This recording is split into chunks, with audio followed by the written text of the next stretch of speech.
All right, guys, did you know that you can take your peppers, and specifically I'm talking jalapenos, but I did pick a couple poblanos because I don't have very many jalapenos, and we're gonna slice these down the middle, take the seeds out, stuff them, wrap them in bacon, and then freeze them as a jalapeno popper. That way we can throw them on the grill, and then we can cook them up for a later date. So let's go.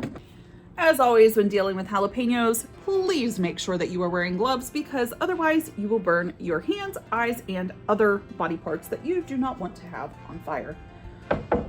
So, taking your jalapenos, cut them, and what you're gonna do is take all of the seeds out, and I just get in with my finger underneath like that and pull them out. Now, I do not give these to my chickens because I don't want to hurt them with the heat. So I will rinse those out to get all the seeds out of those as well. And then we're just going to lay these on a tray. For this, we need cheese, and we need it to be shredded. So I didn't know if you knew this or not, but the cheapest way to buy shredded cheese is to buy it in a brick and shred it yourself. So that's exactly what we're doing. We are using the bigger holes over here, and you can see it is shredding very nicely down here in the center.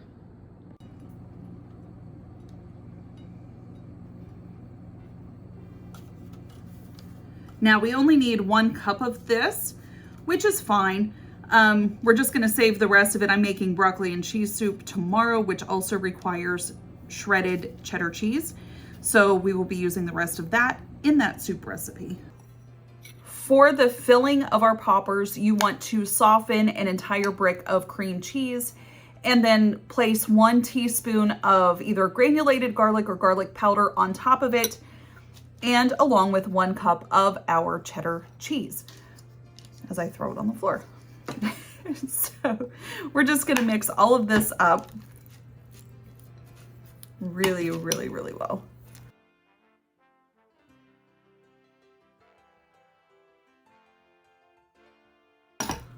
Let's fill these. So you don't want to overfill them because when they cook, that cheese tends to bubble out. So we are going to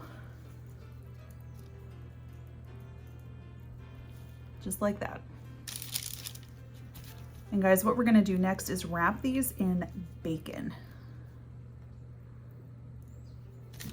And I purchased my bacon in bulk. And then what I'm gonna do is use what I need for this and divide the rest of it into portions that we will use in one sitting, and then I'll freeze the rest of it. It's a great way to preserve bacon when you can find it at a low cost.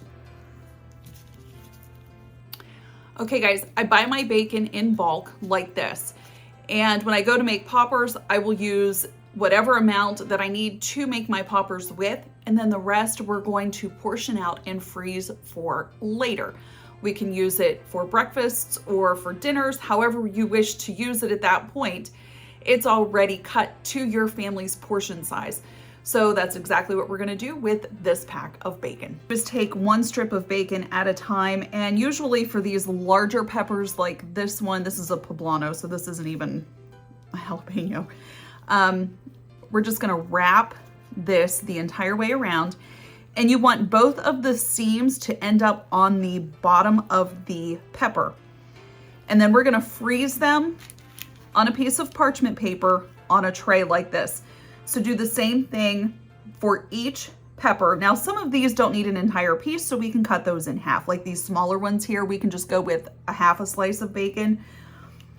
But these larger ones are probably gonna need an entire slice. Freeze these for about 2 hours flat, and then we're gonna portion them out and then put them in freezer bags.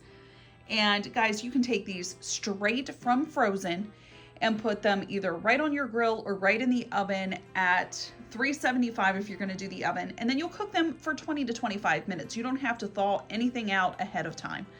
So, but for us, we like to smoke them first on the Traeger and then grill them up. So that's our plan for these babies.